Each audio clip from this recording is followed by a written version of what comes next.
All right. Hello, everyone, and welcome to the second episode of Nuggets of Nuggets of wisdom. It came so naturally to us. Thank you All so right. much for tuning in this week. We have a very exciting topic for you, and we called it House of The house of the thoughts. And the reason why we decided on this topic is because Zena and our brains have had a field day this week with thoughts and Yeah. thinking, and also through conversations with friends. This theme kept coming up: is how do I deal with my mind? I have an overthinking mind. What can I do I can't even meditate. What should I do? Are there strategies to deal with an overthinking mind? So we decided to put together an episode for you today with some tips and strategies on how to deal with the mind and use it as the powerful tool that it's meant to be. Don't you think? Yeah, and I just add for those who are thinking a lot of what's going on around here, this is my cat's tail. And he just wanted to have a feature in this Nuggets of Wisdom podcast. So just a heads up. All right. Well, and we just wanted to thank everyone who tuned in and all your warm comments and feedback. And it just really warmed my heart, and I'm sure Lula's heart, and everyone. Like, it was, yeah, we really were grateful for that. Yeah. Sorry, I felt like I cut you off for a second. No, I was going to say that we're super excited that you guys are joining us on this learning journey. It's going to be a learning journey, but we're super excited. And feel free to share any thoughts and suggestions about the podcast, about any topics that you may be interested in, because the reason why we put this together is to help you guys. And if you feel like the topic that we're discussing will resonate with someone that you know, feel free to share it with them as well. We would really appreciate that. Yeah. So Zena, the House of Thoughts. Yesterday I was listening to a book. I guess listening to books counts as reading, right? Yeah, of course. Yeah. As long as your mind is busy with something. Yeah. It's called The Untethered Soul by Michael Singer. All right. Evidently, he was talking about House of Thoughts and how human beings, through overthinking and through our thoughts, we essentially put ourselves in this very rigid mental structure. True. That's true. This structure becomes super rigid, where every time we try to step out of it, we rationalize and we patch it up. So essentially, whenever you try to step out of that mental boundary, your mind will step in to fix it.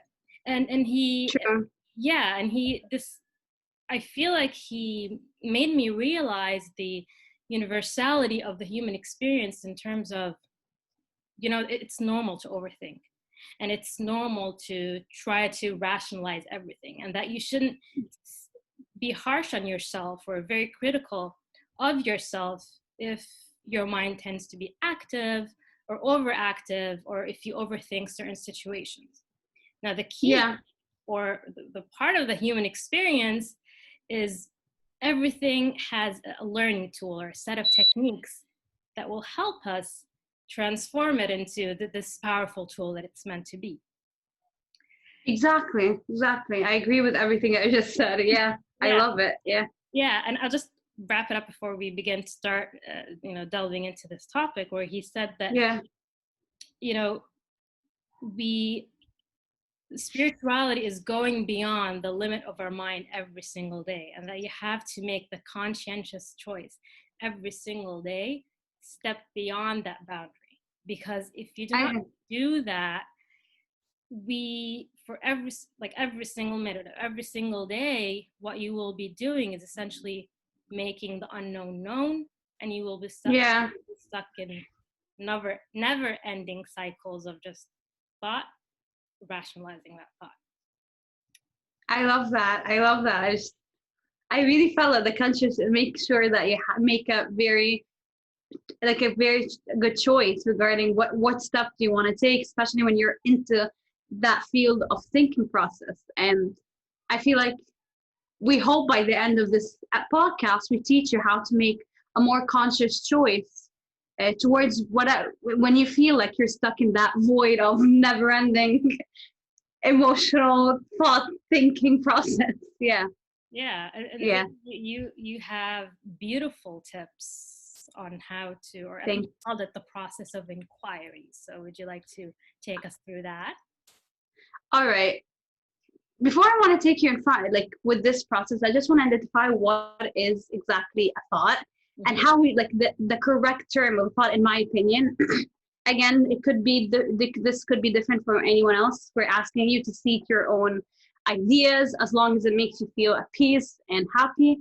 But this is something that I think for me brought me specific like peace within and like more understanding of what a thought is. A thought is just a random observation, something that you picked up while you're reading. It's not meant to be bigger than that. It's not meant to be it's not meant to control you, basically. It's not meant to become this monster that you can't handle. So you need to put it in a frame of, this is an idea, this is a thought, a random thought.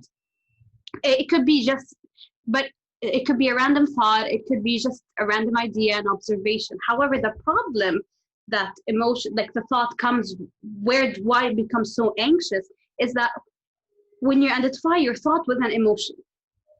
So, for example, when you worry too much about a certain, for example, you're worried, for example, I think I've had this personal experience where I worried about my job. And with that, thinking about it is a thought, but attaching the emotion of worry, I feel insecure, I feel unsafe in this current situation. It triggered this thinking and what would I do and what will happen next. So just make sure to identify your thoughts separately than your emotions. And know when it comes, so like you can't control it, just know that there's an emotion that is associated with your thought. And the more you infuse, like you fuel it out with your emotions, the more it will become bigger. So just with this. So do you like will you be able to determine that if you feel, for example, like you're feeling tense or you do feel an emotional charge within your body, then you realize that it's actually a thought attached to an emotion? So you're telling, like, your question, just to making sure I understand it, is that how to identify if this is just a normal thought, or if this is a thought charged with an emotion? Yeah, if it's just by thought, or if it's something that has an emotional charge behind it. That's okay. If the thought comes every now and then and just comes, and every time that it's a little bit bigger, then it's most probably a thought with attached to an emotion. But if it's just something that, oh, when you're walking, I was like, I like this car. I think this car looks nice, and just forget about it. That's a normal, healthy thought. Yeah. Or like this idea while I read the book, I think I like this. Or maybe just something that doesn't control you, doesn't influence your perspective on the world. Yeah. Okay. So you're saying that the first part, when looking at thoughts or the thinking mind, is to approach it from an observer's approach or perspective. Yeah. You need to, like, every journey, throughout this journey, you need to be an observer towards any aspect that we're talking about. So in here, the first step, you need to observe it. What is this? Like the thing that's controlling you? Is it just a thought? Is it just a thought with an emotion? Maybe it's something completely else different. Just make sure that you identify where is the problem, because you're never going to be able to solve it unless you understand where is it. Don't you think that sometimes, or actually not sometimes, it does take quite a while for you to be in the observer role, for you to notice recurring thoughts or patterns or the depths of these thoughts that occur to you, that it's not a one-time thing or something that you do, of course, and then you master it. It's an ongoing process of observing these thoughts. Exactly, because in order to grow, you have to constantly observe and take in the information that's around you, and specifically about yourself, and make this amazing dish that you're going to create. But just make sure that you're constantly in this like observation state, because in this state you're more focused inwards, and you'll identify things more quicker, like a diagnostic system for your computer or for whatever it is that you want. But just make sure like it's a diagnostic thing. Oh, like I think I might have this pattern coming up, I don't know. So it's not gonna start in one day. It's not gonna start. It might take you it will take a while, but the most important thing is you have to be patient with yourself. Mm-hmm. You have to make sure anything that comes up negatively, it's just I'm like, it's fine. I know that it will be fine, and this is the biggest thing that I could. I hope it helps for you, and if you're starting your journey of getting to know yourself. It only makes you human. So I'd like to give an example of yeah. how to play that observer's role and the crucial importance of actually observing your thoughts. So I'm a person who tends to procrastinate. I'd like to refer to myself as the master procrastinator. No doubt. Yeah. And a few days ago, I called Zena. I was like, I have this task. It's due tomorrow. I underestimated the deadline. I thought I will be able to pull it off in just a few hours. And then when I realized how complicated the task is, my brain just put on the best show you can think of. And so I did a Broadway show, more like. Yeah, exactly, a Broadway show. And I actually experienced what Zena described as thought and emotion. I became really tense. I became anxious, and my mind was like, let's see what we can throw in there.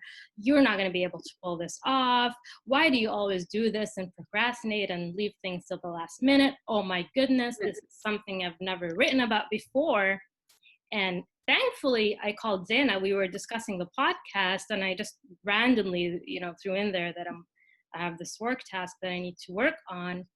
And she, with just a few words, she helped me, just take a step back, take a deep breath, and just observe these thoughts. And I swear, within a few minutes, I actually calmed down and I took control of the situation. So while you're observing, what did you notice about your thoughts while you're observing it? I noticed that it's a recurring thought, mm-hmm. and that it happens every time whenever I'm presented with a new task that I've never done before. And so even though I was able to submit the task on time and I actually did a great job, I received excellent feedback, it's my mind does this every time. So yeah. For me, this is something that I need to continue working on, is to observe when my mind does this and why. Maybe there's a hidden layer that I still haven't explored yet. I love that. I love how you came. Like, the most important thing, I love how at the end you're able to pull it off, and I was so proud of you that you did.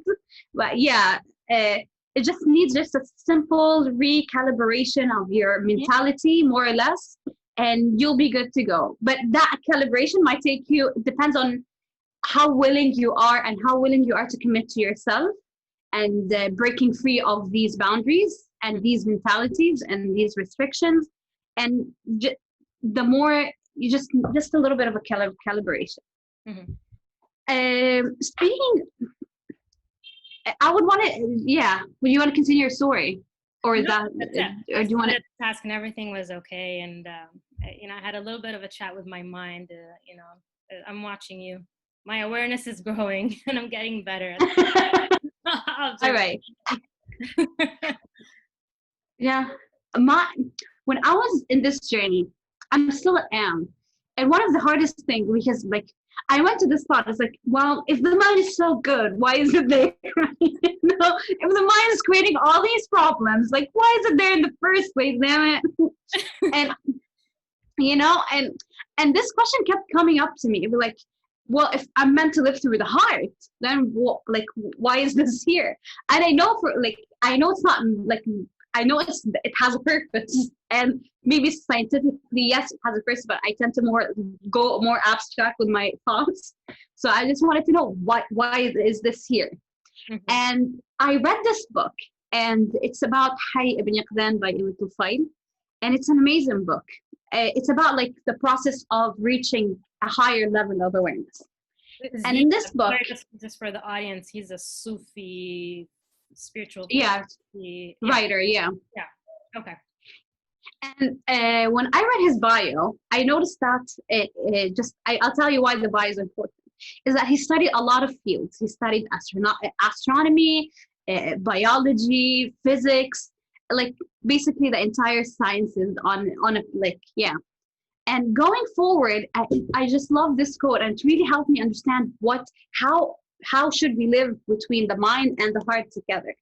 And he stated that he used a quote by Al-Ghazali at the beginning, and he said that the mind, and he gave an allegory, which I'm going to explain. He said, imagine a blind person walking in the streets. And this blind person, because he practiced the streets' names, he practiced them very, very well. He practiced that this street is number 1, number 2, and every house where it is. And because of that, once he gets his sight back, he will know exactly everything around him. He will not be so confused. Mm-hmm. So what I'm trying to say is that everyone will go through a higher level of awareness, but the most important thing is you need to sharpen your mind. The mind is not there to just be dusted off on the shelf and that's it. The mind needs to be constantly invested in with whether by reading, whether by understanding the world, and most importantly by observation. Because not all of us are born with a very huge spiritual understanding of the world. We need to go and develop and invest in ourselves in order to reach it. And I loved how he used the mind. It's like the tool that will help you reach that spiritual understanding of who you are and the world, and whichever level of awareness you want to go and move forward. So he used that allegory to help you explain that. The mind, you need to sharpen it, because awareness will hit you no matter what.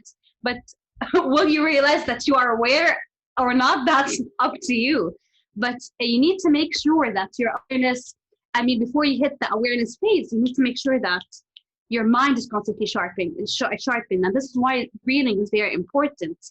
And reading as in to understand how the mind works and the connection between the mind and the heart, or reading in general? Reading, it's something that not every I will not ask you to read the young adult section in the dystopian world. If it helps you to grow, then by all means, please do so. But I'm just make sure that you invest in your mind by making sure that it stays as authentic as possible, and it helps you grow as a person. It helps you, this mentality helps you grow more, because once your heart is ready for that next level, or your spirit is ready for that next level, and your mind is not sharpened, you're gonna get even more confused. And this is in my opinion, at least. So this is why it's very important to sharpen your mind by making sure, you can do focus meditation. There are a lot of meditation that has to do with focusing. You can start reading more. You can listen to audiobooks like some people I know. So it's mindful practices, right, that help you stay present. Yeah. So through meditation, for example, it'll help you when you need to use your mind to channel the mind's energy in a healthy way, versus being trapped in a cycle of thoughts and not observing these thoughts, an endless cycle of thoughts. Yeah, exactly. Yeah. So just to understand that, for me in my journey, this is the question that really constantly pops up, why do we have a mind if it creates so many drama in it? Because keep in mind, the mind doesn't it understands numbers, and it understands the past, future, and present, but it doesn't understand the moment that your mom calls you and you're in trouble. It doesn't understand the moment where your cats come and cuddle you, and when you're having a bad day. It doesn't understand this connection. So you're robbing yourself from that. So it's basically meant to design great things in this world, to build spaceships, for example, but not to, solve. It's going to help you grow, but more or less make sure that your heart and mind are constantly supporting each other rather than going against each other. Mm-hmm. And this happens. This is my. Excuse me? It happens through meditation. It happens through meditation. It happens through first, I'm assuming that for those who want to start out, make sure that your mind is being sharpened, because once you go into these abstract ideas and these abstract emotions and these abstract connections, your mind will adapt very well to it because it is already sharpened. This is what I'm trying to say. So instead of just focusing your mind into these thoughts and these constant these trapping ideas with emotions and the thoughts, make sure that you try to break free a little bit by observing, because observing is a natural occurrence that you should constantly do.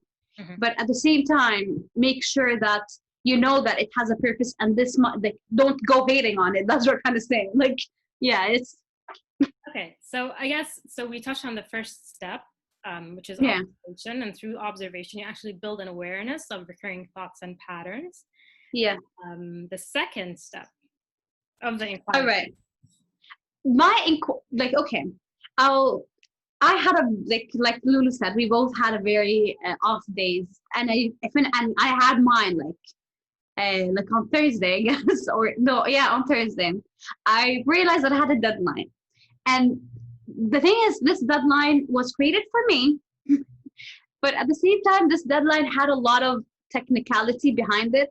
So I'm in a point where I know that I did what I needed to do, but at the same time, everyone around me is crumbling, and I don't know what to do. Like, I know that I did my best, and I'm trying to constantly do my best, but the system here, there's something off about it. And especially living in this world and the education system, I know it's hard for any teacher right now to have a solid ground. So I do understand that mental breakdown every now and then. So I found myself panic, like going into this panicky mode. And I was lucky enough to have a friend that understood where I'm going with, and we tried to calm each other down. And after she called me, I had another mental breakdown. So, but what I realized, first of all, when I reflected, like in that moment, I was like, okay, so you're not in the mood to reflect right now, so you need to do something about it. You'll never, like in this mentality, I will never be able to move like I'm so stressed out, like you're like ask me to meditate. I was like, no, thank you. I will not meditate. Ask me to read. I was like, no, thank you. So what I did, I feel like it's pretty simple, but I did it. I just got my favorite snack and I opened SpongeBob and I just watched.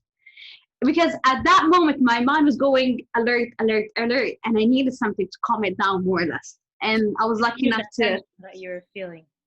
Because I will never be able to reflect or have a moment and take a step back if I'm in this situation right now, if I'm going overboard with my thoughts and my like what's going on here. Yeah, Zena, I love that. And if I may just say one thing, and that you just said, is that sometimes it takes something as simple as just shifting your attention from what it is you're doing, either through doing a workout or watching a movie or whatever it is, eating your favorite snack, to kind of help yourself step out of that mental hijacking state that you're feeling. So if you're trying, I love that. Yeah. If you're trying to help someone that's feeling overwhelmed and that's stuck in that mental, never-ending mental loop, is to kind of, gently suggest to them to do something else or talk about something else, just shift their attention from what it is that they're thinking about, instead of telling them you're stuck in your mind. Why are you always in your mind? It's okay, it will pass. These cliche things. And in my moment, like if you told me that, I would punch you in the face. Honest to God, I'm like, what are you trying to say here? Yeah.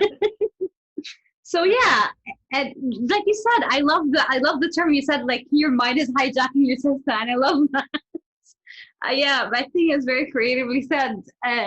But it's true, because it needs something as simple as a bubble bath or like a walk down your street to help you again to like go back to who you are a little bit, because your mind is now the negative thinking process is now hijacking your system. So that was the first thing. I needed to calm down. Like I needed to calm down. Lulu was lucky enough to have to go over and observe. While for me, I was like, I'm going overboard. I can't help it. So this is what I did. Something very simple. And the second thing, I started to reflect. All right, Zainab, why are you in this situation? All right. And I noticed something that really shocked me when I was going throughout the beginning of the school year, I was the one that always said to people, like, okay, it's going to be great. It's going to be a great year. Don't worry. It's going to be a great year. Don't worry about it. Like, I know there are a lot of stuff going about, and there are a lot of worrisome like things that might hinder us, but it's going to be okay. At least we have done it before. At least we know the kids. Our kids are great. We love our students, and I've taught this curriculum. But I didn't allow myself to have that mode of panic. I didn't acknowledge my own feelings of fear, or acknowledge my own ideas of maybe I'm not doing a good job, because I might have a 1 minute freak out rather than having an entire episode. So I should have acknowledged my feelings beforehand, instead of just focusing on the positive as well. So so it taught me, like, if there's anything positive or negative, I'm not going to force myself to feel the positive when also there's a negative. I will acknowledge the negative aspect of the thinking process, or whatever thoughts I may have. Yes, I fear that I'm not do a good job this year. I fear that maybe I'm going overboard, and I need to acknowledge it within myself, because maybe acknowledging it might have a better result, rather than having this episode on Thursday where I'm just gonna go like, and this, yeah, it was just a very dramatic episode again. A clear dramatic Broadway show, amazing. It was 10 out of 10. It actually does have empowering aspects in it. It's as if you, by acknowledging it, you immediately centered yourself and grounded yourself in the present moment, and this gives you power. Exactly. Okay, this has happened before. I should have approached it in a certain way, but now I've learned. It's a learning experience. What can I do if this ever happens again, or how can I approach it differently in a healthy way? So yeah, but the thing is, if I allowed my moment of freak out to happen beforehand, it will not have grown into this, because I was just suppressing it. Like, no, it's gonna be fine. No, it's gonna be great. But now that I'm actually now having a freak out, it's like, you know what? I should have acknowledged it a little bit. I know I will be able to do it, but I didn't allow myself to have this freak out. And I feel like having this freak out might be more helpful to me, because it will help me calibrate much easier and know exactly what needs to be done for the next time, instead of, now I do know what needs to be done, but more or less the biggest reflection is I need to make sure to acknowledge my feelings, whether negative or positive. You asked a question, but I think I think I forgot it. Yeah? Or no? Okay, cool. And I just felt like you wanted to ask. Okay. That can be something that you could do by yourself, or is it, for example, I know some people like to do what they call brain dumping. So if they're not sure where to get started with the whole reflection process, they just take a piece of paper and just dump everything that's happening here onto the piece of paper. Yeah. That's a great. Yeah. If it's especially if you're that kind of person that feels comfortable writing versus vocalizing what it is that you're going through or experiencing. Also, another great exercise if you want to get out of this funk. Sometimes I know it's a bit hard, but stare yourself at the mirror without any positive, like, just in a good vibe. Yeah. I love that. Before, earlier this year, when people would give me advice on how to deal with an overthinking mind, they'd be like, just journal, or just do this or that. And I tried to experiment with different things, and then I made the conscientious choice to meditate every single day for 3 minutes. And then when I go further, I take it to 5, 10, 20, depends on how I feel.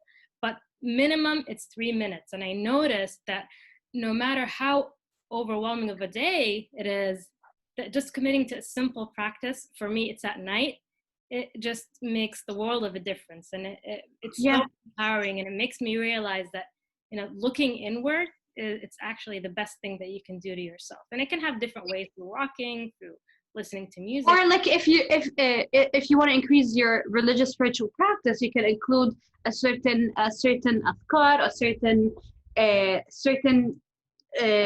things that you're going to do daily, and just practice on that. It could be anything, as long as it helps you just be there in this moment, even if it's just 1 minute, 2 minutes, 3 minutes.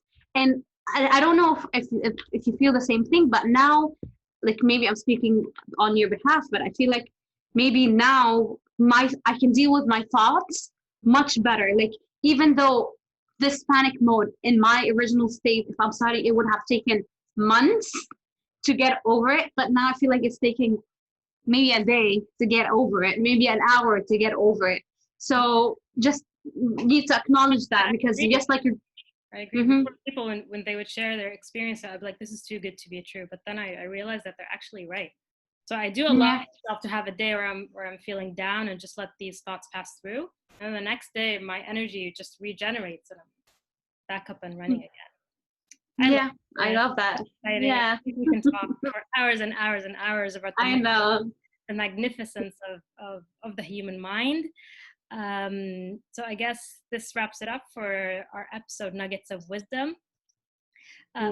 Subscribe to our Instagram channel, and feel free, like I said, to send any feedback or any thoughts and suggestions for future podcast episodes. Have an amazing Saturday. Enjoy the full energy, and we wish you an amazing week full of abundance and clarity, and that you manifest everything that your heart desires.